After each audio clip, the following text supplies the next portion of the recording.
अरे कविता निराला की गरीबी में है, कविता कबीरा की फकीरी में है, कविता रसखान की चाहों में है, कविता देवमतराम की आहों में है, कविता मीरा के प्याले में ढली थी, कविता सूरा की आंखों में पली थी।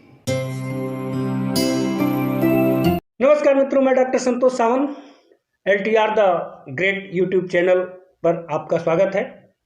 और किसी भी बात को अगर तीखे तरीके से कहना है तो उसके लिए हम कवियों की विधा में व्यंग सबसे धारदार होता है। ऐसे ही धारदार के व्यंग के स्वामी जिनको पूरे देश में प्यार से सुना जाता है, जो बहुत धीरे से एक सुई चुभ होके चले जाते हैं, और आज सच में आप लोगों को सुई चुभ होने के लिए मैंने बुलाया हुआ है। हमारे बीच में उपस्थित हुए हैं। एक बार जोरदार तालियों के साथ स्वागत करिए डॉक्टर के अग्निहोत्री जी।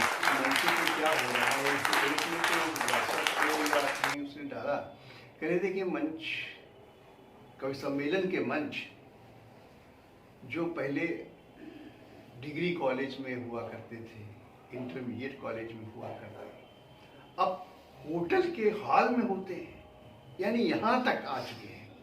तो एक ने दूसरे ने कहा ये जहाँ बार बालाएं डांस करती वहाँ पर भी कवि सम्मेलन हुआ करेंगे। हमने कहा जय हो प्रभु। नहीं, इस तर क्या स्थिति पहुँच गई है कवि सम्मेलनों की और कवि सम्मेलन में आने वाले कवियों की। मैं एक रिपोर्ट आपके सामने प्रस्तुत करना चाहता हूँ कि मेरे मन के सागर में एक ज्वार बार बार उठता है जो मुझे एक चोर पड़ोसी की तरह खलता है। मैं अपनी साहित्यिक रचनाएं उन मंचों पर से सुनाता हूं, तो दुर्भाग्य है कि मैं जम नहीं पाता। तब दूर खड़ा संयोजक मुझे घूरता है तो मुझे कुछ नहीं सोचता है। तो गुरु बोले, बेटा गोचू, तो साहित्य लिखने में शर्म आता है, फूहड़ रचनाएं क्यों नहीं बनाता है? तू खजुराहों की मूर्तियों के चित्र अपने गीतों में उभार, फिल्मी धुन पर इनको संवार। जब तू नायिका का नक्शिक श्रृंगार अपने गीत में सुनाएगा, संयोजक झूम झूम जाएगा। मैंने कहा गुरु कैसे? वो बोले ऐसे। एक दूध की कपोई किरण, मैंने श्रृंगार की कविता सुनिएगा, इससे बढ़िया कविता किसी ने लिखी नहीं है।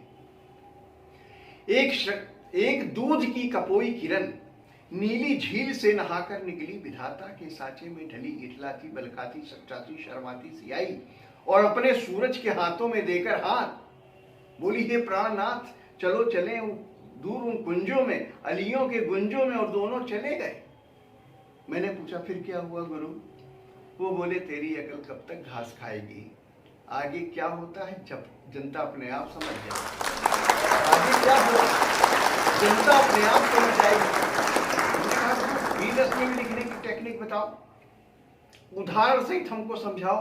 वो बोले, तेरे भेजे में इतनी सी बात नहीं आती, जो कविता जोर जोर चिल्ला चिल्ला कर पढ़ी जाती है अपने आप भी रस की हो जाती है।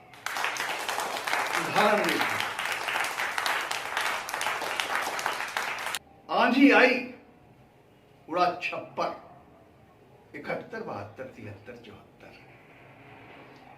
हमने कहा गुरु, इसमें आंधी आई उड़ा छप्पर तो समझ में आ रहा है, ये 71, 72, 73 क्या है? वो बोले, ये वीर रस में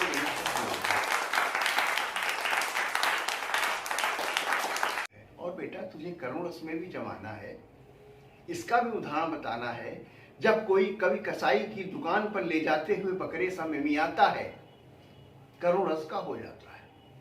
उदाहरण देखो, माँ ने अपने इकलौते पुत्र की सीमा पर भेजते हुए उतारी आरती, दुलराया, मुंह मीठा कराया और आंखों में आंसू लाते हुए बोली, बेटा जाओ, तुम्हें देश पुकारता है, सीमा पर शत्रु ललकारता है, पर तुझे इतनी बात ध्यान में रखनी है कि तुझे पीठ में नहीं पेट में गोली खानी है, पाउडर वाले दूध की लाज बचानी है। पाउडर वाले दूध की लाज बचानी है। वो बोले, कविता किसी के बाप की धरोहर है जो बेटे को विरासत में मिल जाए, वो कभी हृदय से खिल जाए। अरे कविता निराला की गरीबी में है, कविता कबीरा की फकीरी में है, कविता रसखान की चाहों में है, कविता देवमतराम की आहों में है, कविता मीरा के प्याले में ढली थी, कविता सूरा की आंखों में पली थी। पर तुझसे कौन कहता है कविता सुना? तो अपनी अलग राह बना।